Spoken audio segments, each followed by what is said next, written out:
Hi friends, welcome to CMA Hub. ഇന്നത്തെ നമ്മുടെ video about outstanding expenseനെ കുറിച്ചാണ്. എന്താണ് outstanding expense, അതിന്റെ ട്രീറ്റ്മെന്റും കാര്യങ്ങളെല്ലാം എങ്ങനെയാണ് എന്നുള്ള കാര്യങ്ങളാണ് ഇന്നത്തെ നമ്മുടെ വീഡിയോയിൽ ചെയ്യുന്നത്. അപ്പോൾ ഈ വീഡിയോ നിങ്ങൾക്ക് ഉപകാരപ്രദമാവുകയാണെങ്കിൽ നിങ്ങളുടെ ഫ്രണ്ട്സിന് ഷെയർ ചെയ്ത് കൊടുക്കുക. അതുപോലെ തന്നെ നമ്മുടെ ചാനൽ ഒന്ന് സബ്സ്ക്രൈബ് ചെയ്യുക, ലൈക്ക് ചെയ്യുക. ഓക്കെ, നമുക്കിപ്പോൾ വീഡിയോയിലോട്ട് പോകാം. ഇന്നത്തെ നമ്മുടെ ക്ലാസ് എന്ന് പറയുന്നത് ഔട്ട്സ്റ്റാൻഡിംഗ് എക്സ്പെൻസ് ആണ്. എന്താണ് ഒരു ഔട്ട്സ്റ്റാൻഡിംഗ് എക്സ്പെൻസ് എന്ന് പറഞ്ഞു കഴിഞ്ഞാൽ expenses which have been incurred but not paid എന്നാണ് ഔട്ട്സ്റ്റാൻഡിംഗ് എക്സ്പെൻസിനെ പറയുന്നത്. എന്താണ് expenses which have been incurred എന്ന് പറഞ്ഞു കഴിഞ്ഞാൽ അതായത് നമുക്ക് നമ്മുടെ കമ്പനി, നമ്മുടെ ബുക്സ് ഓഫ് അക്കൗണ്ട് പ്രിപ്പയർ ചെയ്യുന്ന കമ്പനിക്ക് വേണ്ടിയിട്ടാണല്ലോ.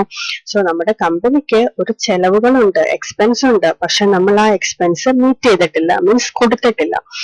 ഓക്കെ, അങ്ങനെയുള്ള എക്സ്പെൻസസിനെയാണ് നമ്മൾ ഔട്ട്സ്റ്റാൻഡിംഗ് എക്സ്പെൻസ് എന്ന് പറയുന്നത്. ചുരുക്കി പറഞ്ഞാൽ കമ്പനിക്ക് കൊടുക്കാനുണ്ട് പക്ഷെ കൊടുത്തിട്ടില്ല, അങ്ങനെയുള്ള എക്സ്പെൻസസ് ആണ് ഔട്ട്സ്റ്റാൻഡിംഗ് എക്സ്പെൻസസ്. അതിനൊരു എക്സാമ്പിൾ നമുക്ക് പറയുകയാണെങ്കിൽ, കഴിഞ്ഞ ഫിനാൻഷ്യൽ ഇയറിൽ നമ്മുടെ കമ്പനിയിൽ കുറച്ച് സ്റ്റാഫ് ഉണ്ടായിരുന്നു. ആ സ്റ്റാഫിന് സാലറി നമ്മൾ കൊടുത്തിട്ടില്ല. പക്ഷെ ഈ വർഷം നമ്മൾ കൊടുക്കേണ്ടതായിരുന്നു, പക്ഷെ നമ്മളത് കൊടുത്തിട്ടില്ല.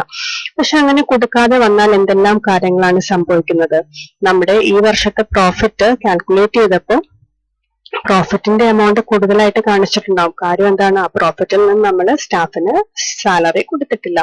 അതുപോലെ തന്നെ നമ്മുടെ സാലറി കൊടുക്കാതെ വന്നപ്പോൾ അവിടെ ഓട്ടോമാറ്റിക്കലി ഒരു ലയബിലിറ്റി, ഒരു ബാധ്യത കമ്പനിക്ക് വരുന്നുണ്ട് അല്ലേ? ആ കാര്യം എന്താ, ഇന്ന് കൊടുത്തിട്ടില്ല, പക്ഷെ അടുത്ത വർഷങ്ങളിലോ അടുത്ത ദിവസങ്ങളിലോ കമ്പനിക്ക് അത് കൊടുക്കണം. സോ അവിടെ ഒരു ബാധ്യത, ഒരു ലയബിലിറ്റി അവിടെ കൂടുന്നുണ്ട്. അതും നമ്മൾ റെക്കോർഡ് ചെയ്തിട്ടില്ല. അതുപോലെ തന്നെ ഈ പ്രോഫിറ്റ് ഓവർ സ്റ്റേറ്റ് ചെയ്തിരിക്കുന്നു, നമ്മുടെ ലയബിലിറ്റി കുറച്ച് കാണിച്ചിരിക്കുന്നു. ഇതെല്ലാം വെച്ചുകൊണ്ട് നമ്മൾ ടാക്സ് റിപ്പോർട്ട് ചെയ്യുമ്പോഴും നമ്മുടെ ടാക്സ് റിപ്പോർട്ടിംഗ് കറക്റ്റ് ആയിട്ട് നടക്കത്തില്ല. ഓഡിറ്റർ ഇതെല്ലാം കണ്ടുപിടിച്ചു കഴിഞ്ഞാൽ നമുക്ക് പിന്നെ രണ്ടാമത് റീവർക്ക് ചെയ്ത് ടാക്സും കാര്യങ്ങളും പ്രോഫിറ്റും എല്ലാം കറക്റ്റ് ആയിട്ട് നമുക്ക് വർക്ക്ഔട്ട് ചെയ്യേണ്ടി വരും. അതൊരു ടൈം കൺസ്യൂമിംഗ് ആയിട്ടുള്ള ഒരു പ്രോസസ്സുമാണ്. അപ്പൊ നമ്മൾ എന്ത് ചെയ്യണം? നമ്മൾ ഇങ്ങനെ ഏതെങ്കിലും ഒരു എക്സ്പെൻസ് നമ്മൾ കൊടുക്കാതെയൊക്കെ വന്നു കഴിഞ്ഞാൽ അത് ഒരു ജേണൽ എൻട്രി, നമ്മളത് റെക്കോർഡ് ചെയ്ത് പ്രോപ്പർ ആയിട്ട് റെക്കോർഡ് ചെയ്ത് പോകണം. ഇങ്ങനെയുള്ള ഇഷ്യൂസ് എല്ലാം മാക്സിമം അവോയ്ഡ് ചെയ്യാനായിട്ട്. ഓക്കെ, സോ നമുക്ക് ഇതെങ്ങനെ റെക്കോർഡ് ചെയ്യാം എന്ന് നോക്കാം. ഓക്കെ, സോ ഇത് റെക്കോർഡ് ചെയ്യണമെങ്കിൽ നമുക്ക് ഒരു ജേണൽ എൻട്രി പാസ് ചെയ്യണം. എന്തായിരിക്കും ആ ജേണൽ എൻട്രി പാസ് ചെയ്യുമ്പോൾ? ഇവിടെ നമ്മളൊന്ന് ആലോചിച്ച് നോക്കിയ കാര്യം, ഇവിടെ ഒരു എക്സ്പെൻസ് നമ്മൾ മീറ്റ് ചെയ്തിട്ടുണ്ട്, ഒരു എക്സ്പെൻസ് നമുക്ക് അവിടെ കൊടുക്കാനുണ്ട്, പക്ഷെ നമ്മളത് കൊടുത്തിട്ടില്ല. സോ ഒരു എക്സ്പെൻസ് അവിടെ കൂട്ടണം അല്ലെ? ഇപ്പൊ നമ്മളുടെ എക്സാമ്പിളില് സാലറിയാണ്. സാലറി നമുക്ക് കൊടുക്കാനുണ്ട്, പക്ഷെ നമ്മളത് കാണിച്ചിട്ടില്ല. സാലറി കൊടുക്കാത്തത് കൊണ്ട് നമ്മളുടെ പ്രോഫിറ്റ് ആൻഡ് ലോസ് അക്കൗണ്ടിലും ബാലൻസ് ഷീറ്റിലും ഒന്നും നമ്മൾ ആ സാലറി കാണിച്ചിട്ടില്ല. സോ ആ എക്സ്പെൻസ് നമുക്ക് അവിടെ ഇൻക്രീസ് ചെയ്യണം. സോ എക്സ്പെൻസ് നമ്മൾ ഇൻക്രീസ് ചെയ്യാനായിട്ട് അതിന് എന്ത് ചെയ്യണം? എക്സ്പെൻസ് ഇൻക്രീസ് ചെയ്യാനായിട്ട് അവിടെ ഡെബിറ്റ് ചെയ്യാം.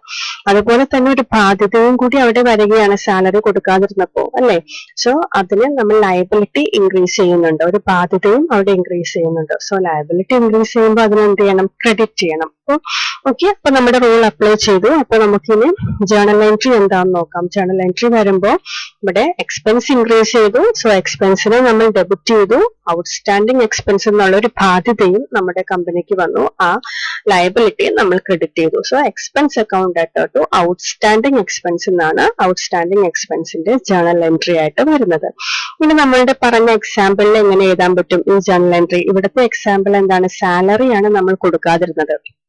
അതുപോലെ തന്നെ ഔട്ട്സ്റ്റാൻഡിംഗ് ആയിട്ട് വന്നിരിക്കുന്ന ബാധ്യത സാലറി ഔട്ട്സ്റ്റാൻഡിംഗ് ആണ്. അപ്പൊ നമുക്ക് ആ ജേണൽ എൻട്രി ഒന്നുകൂടി നമുക്ക് ഒന്ന് വൃത്തിയായിട്ട് എഴുതാം. That is salary account debt. Salary എന്നുള്ളൊരു എക്സ്പെൻസ് നമുക്ക് അവിടെ കൂട്ടി കാണിക്കണം, അതുകൊണ്ട് സാലറി അക്കൗണ്ട് ഡെറ്റ്. അതുപോലെ ഒരു ലയബിലിറ്റി നമ്മൾ അവിടെ കൂട്ടി കാണിക്കുന്നത് കൊണ്ട് ടു ഔട്ട്സ്റ്റാൻഡിംഗ് സാലറി എന്ന് പറഞ്ഞ് നമ്മൾ അവിടെ കാണിക്കണം.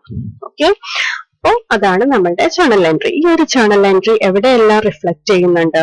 നമ്മൾ ഇത് എങ്ങനെയാണ് നമ്മൾ കാണിക്കുന്നത്? ഒന്ന്, നമ്മുടെ പ്രോഫിറ്റ് ആൻഡ് ലോസ് അക്കൗണ്ട് വഴിയായിട്ടും നമ്മൾ ബാലൻസ് ഷീറ്റ് വഴിയായിട്ടും നമ്മൾ അത് റിഫ്ലക്ട് ചെയ്യണം. ഓക്കെ, പ്രോഫിറ്റ് ആൻഡ് ലോസ് അക്കൗണ്ടിൽ ഏത് എക്സ്പെൻസിനാണോ നമുക്ക് ഔട്ട്സ്റ്റാൻഡിംഗ് ഉള്ളത്, ഏത് എക്സ്പെൻസ് ആണോ കമ്പനി ആ വർഷം മീറ്റ് ചെയ്യാത്തത്, ആ എക്സ്പെൻസിന്റെ കൂടെ ആഡ് ഔട്ട്സ്റ്റാൻഡിംഗ് സാലറി എന്ന് പറഞ്ഞ് നമ്മളിവിടെ ഇൻക്രീസ് ചെയ്ത് കാണിക്കണം. Okay, salary account add outstanding salary. Okay, അതുപോലെ ബാലൻസ് ഷീറ്റിൽ നമ്മൾ എങ്ങനെ കാണിക്കും? ബാലൻസ് ഷീറ്റിൽ ലയബിലിറ്റി സൈഡിൽ ആണ് ഔട്ട്സ്റ്റാൻഡിംഗ് സാലറി നമ്മൾ കാണിക്കേണ്ടത്. ഓക്കെ, സോ ബാലൻസ് ഷീറ്റിൽ വന്നിട്ട് ബാലൻസ് ഷീറ്റിന്റെ ലയബിലിറ്റി സൈഡിൽ ഔട്ട്സ്റ്റാൻഡിംഗ് സാലറി എന്ന് പറഞ്ഞ് നമ്മൾ കാണിക്കുന്നു. ഓക്കെ, ഇത്രയേ ഉള്ളൂ. അപ്പൊ എല്ലാവർക്കും ഈ വീഡിയോ മനസ്സിലായെന്ന് കരുതുന്നു. ഓക്കെ, അപ്പോൾ ഈ വീഡിയോ ആർക്കെങ്കിലും ഉപകാരപ്രദമാകുന്നുണ്ടെങ്കിൽ, നിങ്ങൾക്ക് ഇഷ്ടപ്പെടുന്നുണ്ടെങ്കിൽ നിങ്ങൾ ഒന്ന് ഷെയർ ചെയ്ത് കൊടുക്കുക, അതുപോലെ ഒന്ന് സബ്സ്ക്രൈബ് ചെയ്തേക്കുക. അപ്പോൾ നമ്മളുടെ നോട്ടിഫിക്കേഷൻ എല്ലാം വരുന്നതായിരിക്കും. Okay, thank you for watching.